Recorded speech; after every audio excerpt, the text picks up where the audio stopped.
पहलगाम आतंकी हमले को लेकर कांग्रेस के दो नेता आपस में भिड़ गए हैं। कांग्रेस नेता उदित राज ने शशि थरूर के बयान पर पलटवार किया है। शशि थरूर की राजनीतिक निष्ठा पर भी सवाल उठाए गए हैं। यहां तक कि शशि थरूर पर भारतीय जनता पार्टी से जुड़े होने को लेकर प्रश्न उठाए गए हैं। नमस्कार, मैं सचिन कुमार, आप देख रहे हैं खबर फास्ट डिजिटल।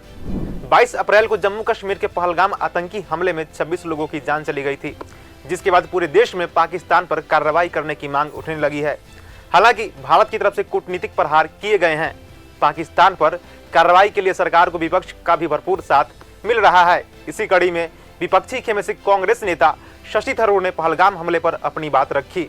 उन्होंने एक न्यूज एजेंसी से बात करते हुए कहा था कि पहलगाम हमला संभवतः खुफिया विफलता के कारण हुआ है। यह हमला हमास द्वारा इजरायल पर किया गया आतंकी हमला जैसा था। थरूर ने आगे कहा था कि किसी भी देश के पास कभी भी 100% पूर्ण रूप से पुख्ता खुफिया जानकारी नहीं हो सकती। भारत को अब इजरायल के जैसा जवाबी कार्रवाई करनी चाहिए।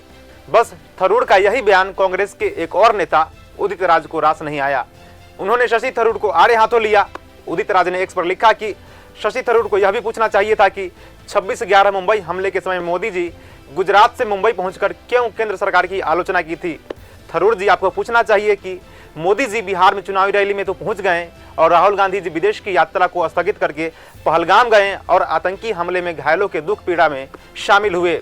आपके अनुसार कांग्रेस बीजेपी को फुल प्रूफ इंटेलिजेंस की गारंटी और बीजेपी से कुछ न पूछा जाए? क्या शशि थरूर भाजपा के वकील बन गए हैं? आपको जानकारी दे दे कि जम्मू कश्मीर के पहलगाम में 22 अप्रैल को पर्यटकों को निशाना बनाया गया था, जिसमें 25 भारतीय और एक नेपाली नागरिक की मौत हो गई थी। सभी पर्यटक पहलगाम के बैसरन घाटी घूमने गए थे। इसी दौरान आतंकियों ने हमला कर दिया था।